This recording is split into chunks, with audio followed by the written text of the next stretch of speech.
السلام عليكم ورحمة الله تعالى وبركاته. إخواني أخواتي الناس اللي تيقراو في ليستيا في التكوين المهني أو في بي بي تي ودايرين البرونش ديال بي تي بي عفوا.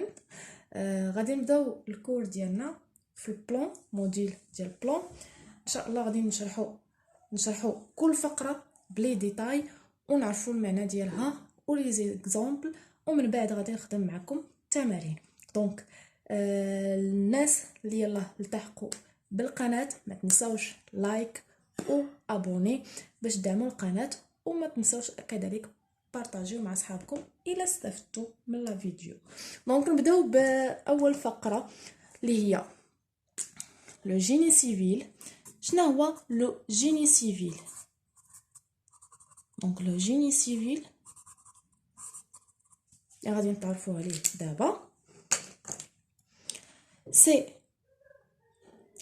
l'art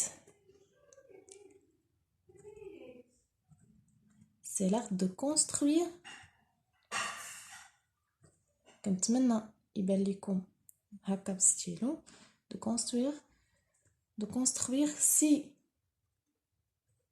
l'ensemble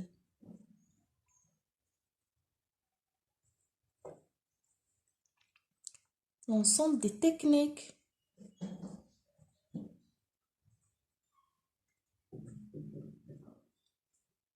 qui ont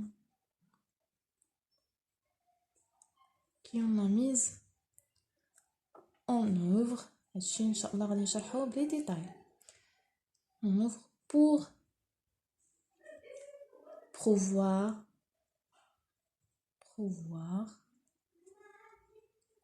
construire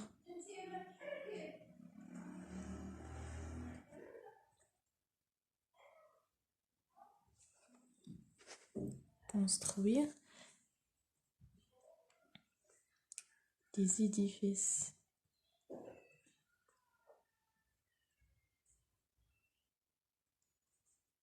sur le sol plus haut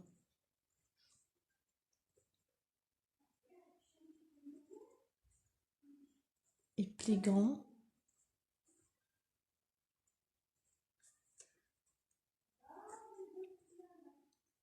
bâtiment,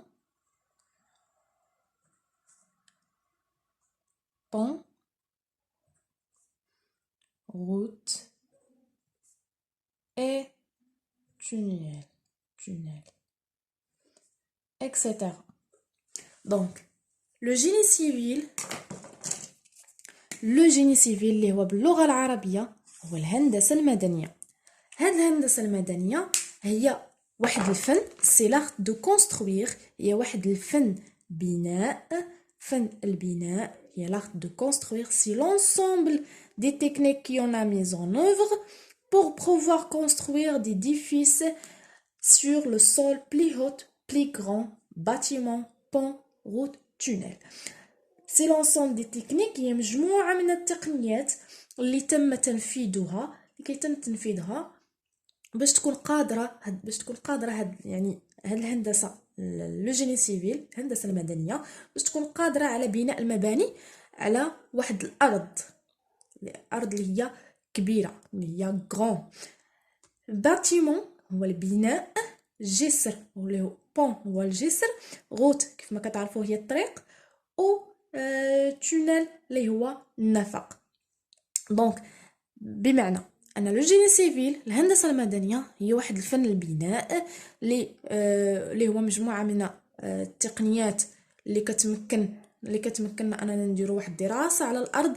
هذيك الارض اللي غادي نبنيو عليها حنايا، غادي نبنيو عليها ديك بنايه اولا قنطره اولا بحال هاد بناء نديرها لكم باللغه العربيه. هذه بناء، بون اللي قلنا هي القنطره او جسر، داكوغ. هذه راه الطريق باينه، و تونيل اللي هو نفق، نديرها لكم باللغه العربيه، داكوغ. اذا هي دراسه باش ندرسوا هذيك الارض اللي غادي حنا غنبنيو عليها هذيك البنايه اولا القنطره اولا الطريق اولا التونيل اول حاجه باش نبنيو عليها خاصنا ندرسو داك الارض اللي حنا غادي نحطوها. واش ديك الارض قادره انها تهز ولا قادره انها تحمل، تكون عندها واحد القدره على التحمل باش انها تهز ديك البنايه اللي قدها قداش. ماشي حنا غنجيو نيشان ونديرو البنايه، غنبنو ديك البنايه، ما يمكنش. خاصنا ندرسو الارض اللي غادي تحط عليها ديك البنايه. مثلا حنا غادي نبنو واحد الدار في واحد الارض ديال 100 متر مثلا، ياك؟ هذيك الارض جينا حنا ما عرفنا عليها، ما سولنا على ديك الارض كي دايره، جينا وشريناها ديريكت مثلا. هذا غير مثال، وما درسنا لا التربه ديالها لا حتى شي حاجه، ما جبنا لا مهندس ولا حتى شي حتى الطاشرون ما جبناه. داكوغ؟ دونك وجينا وبنينا نيشان الارض، وهذيك الارض جينا وبنينا عفوا ديك البنايه، وديك الارض ما درسناها، ما عرفنا التربه ما. وهذيك الارض هي يعني النوعيه ديالها خصبه، كيف كنقولوا خصبه، ما صالحاش لانها تبنى عليها ديك البنايه. جينا وبنينا عليها ديك البنايه، دازت واحد عام، غادي اشنو غادي دير ديك البنايه؟ غادي تهبط اوتوماتيكمون، غادي تريب من بعد. داكوغ؟ اذا اهم حاجه في هاد لو جيني سيفيل اولا في هاد الباتيمون، باش نبني واحد الباتيمون او لا بون او لا غوت او لا تونيل، خاصنا ندرسو ديك الارض كيفاش دايره. واش الارض صالحه باش اننا واش غادي تحمل لنا داك الثقل ديال ديك الدار او لا. مفهوم؟ دونك كنتمنى تكون هاد لو جيني سيفيل واضحه. داكوغ؟ ندوزو الثاني ديفينيسيون الاش. اذا هنا غندير اولا صغيره ديفينيسيون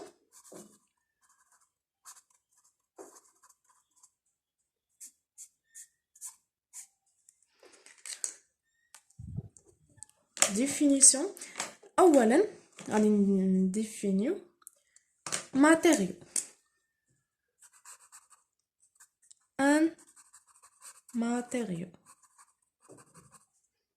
un matériau ديزين، نكتبها بالمره بالاسود باش يبان لكم مزيان. ديزين toute matière utilisée pour réaliser un objet. دابا حنا غادي نعرفو غير ان ماتيريو الماده. اشنا هي هاد الماده كتشير لينا الماده اي مثلا انا قلت لك واحد الماده مثلا الصباغه، غتقول لي الصباغه كنصبغوا بها الحيط، ومثلا نطبقوا على هاد الماتيريو. دابا الماتيريو كتشير لاي ماده كنستعملوها باش نديروها لواحد الحاجه، كنستعملوها باش نصنعوا واحد الحاجه. مثلا السيما هي ماده، سي ان ماتيريو. سيمون سي ان ماتيريو. شنو كنديروا به؟ كنستعملوه باش نبنيو. داكوغ؟ كنديروه في واحد الخليط ومن بعد غنشوفوا هذا الشيء بلي ديتاي باش نصيبوا داك الخليط ونبنيو بها، نديروا بها المطوب. مفهوم؟ مثلا هذا مثال. اذا ماتيريو هذه راه باينه، ديزين توت ماتيير يوتيليزي بور رياليزي واحد ان اوبجي، واحد الشيء، واحد الكائن، واحد الصنع. يعني رياليزي في صنع واحد الشيء، واحد الكائن. داكوغ؟ نتمنى تكون واضحه، هذه راه باينه. مثلا اكزامبل كي قلنا على الصباغه، اولا مثلا بلاستيك، ماده البلاستيك. اكزامبل بلاستيك راه بلاستيك هنايا. بلاستيك هي ماده كذلك كنستعملوها باش نصنعوا القنينات وبزاف الحوايج ديال الاواني، كذلك الاواني ديال البلاستيك، بزاف ديال الحوايج. داكوغ؟ دونك اي ماده الا وكنستعملوها في صنع واحد الشيء معين. هذه باينه. ندوزو للديفينيسيون تاني اللي هو لي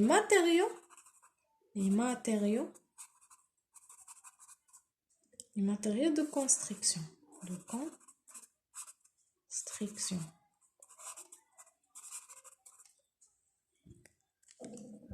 نتمنى يكون هادشي واضح. دونك les matériaux de construction sont des matériaux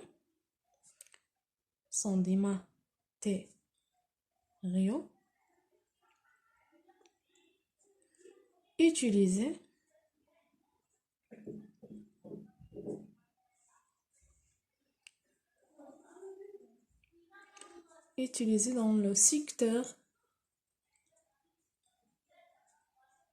dans le secteur de construction, de la construction.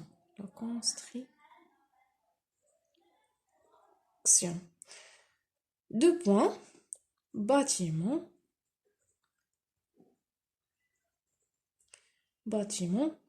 et travaux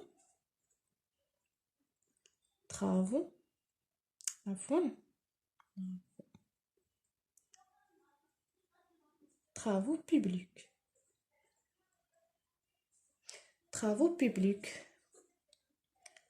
هنا granulat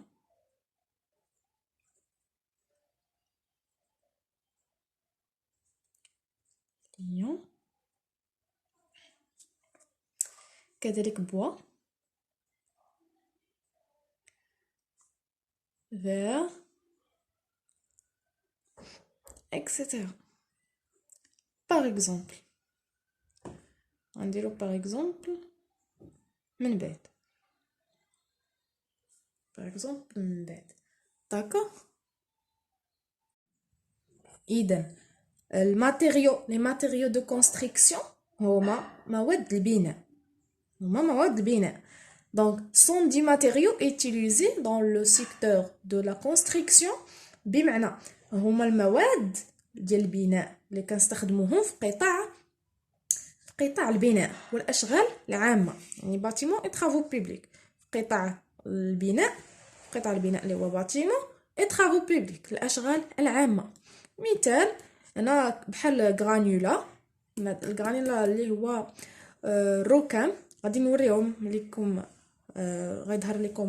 غتظهر لكم الصوره في الجانب.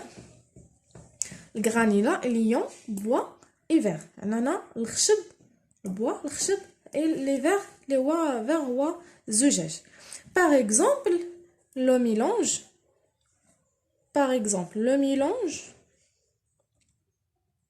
mélange de واحد الخليط ديالاش كيتكون من سيمون، شنو اخر، بلس سابل بلس غرافي. فاش كدوزو من حدا البنايه شنو كيبان لكم كيخلطوا تما؟ كيخلطوا الرمله زائد السيمه زائد الغرافي اللي هو الغرافيت. هذا راه باين، غرافي راه باين من السميه يبان ليك. دونك السيمون راه باينه، السيمه صابل اللي هي الرمله، غرافي هو الغرافيت. صافي مزيان.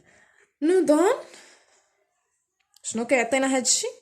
نودون هاد الاسم اللي غادي نقول دابا ان بيطون، غادي تسمعوه بزاف ديال المرات. ان بيطون فري pour réaliser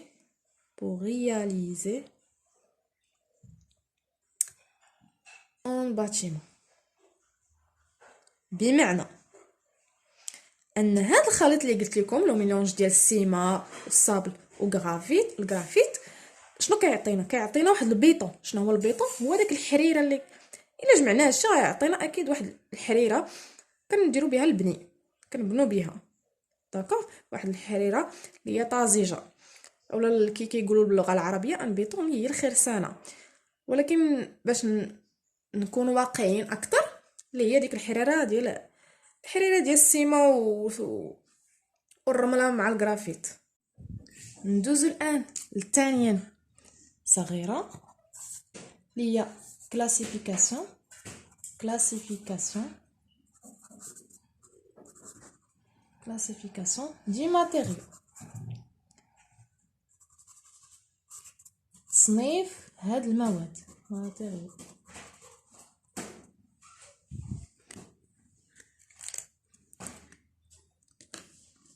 مزيان.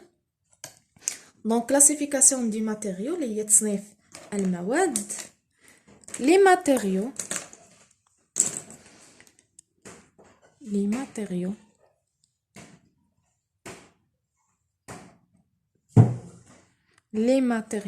peuvent être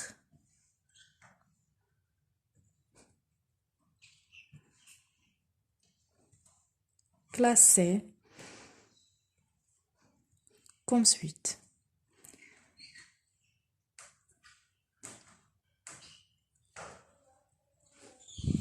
donc عندنا اولا matériaux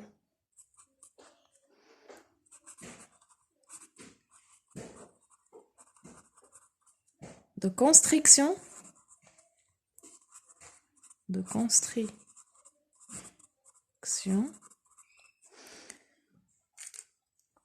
غادي نشرحوها ان شاء الله. résistant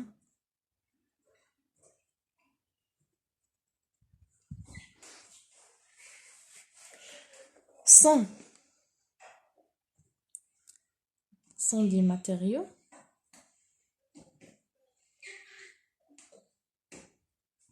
qui ont la propriété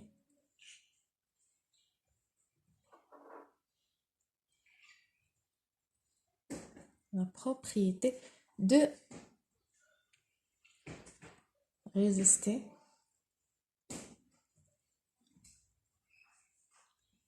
contre les forces entre les forces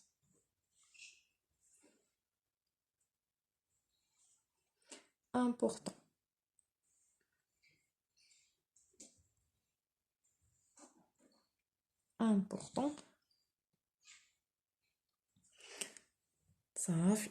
Donc les matériaux peuvent être classés comme suit.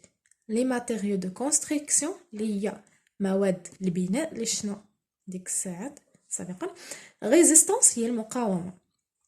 هاد مواد البناء اللي هي ضمن من كلاسيفيكاسيون دي ماتيريو من بين تصنيفات المواد. هاد هي ماده هي المواد اللي كنستعملو باش اللي عندها واحد الميزه هي انها تحمل القوى. كتحمل واحد القوى يعني ريزيستي اللي هي جات من ريزيستانس اللي هي المقاومه. كتقاوم لينا لي فورس الضروريين. باغ اكزومبل هنا غندير واحد ليكزومبل بيتي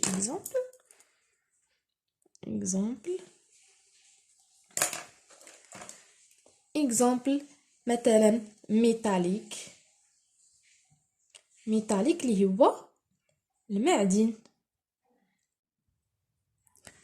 sont des matériaux qui ont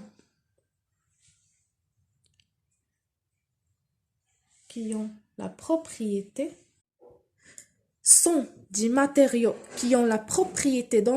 d'amorber et de protéger les matériaux de construction. يعني هاد المواد الحماية matériaux de protection يعني مواد الحماية هي مواد اللي عندها واحد الميزة ديال الطلاء. هذه راه الطلاء دوموربي اي دو بروتيجي وحمايه المواد البناء. مثلا لا بانتور الصباغه هذه معروفه. دونك اكزومبل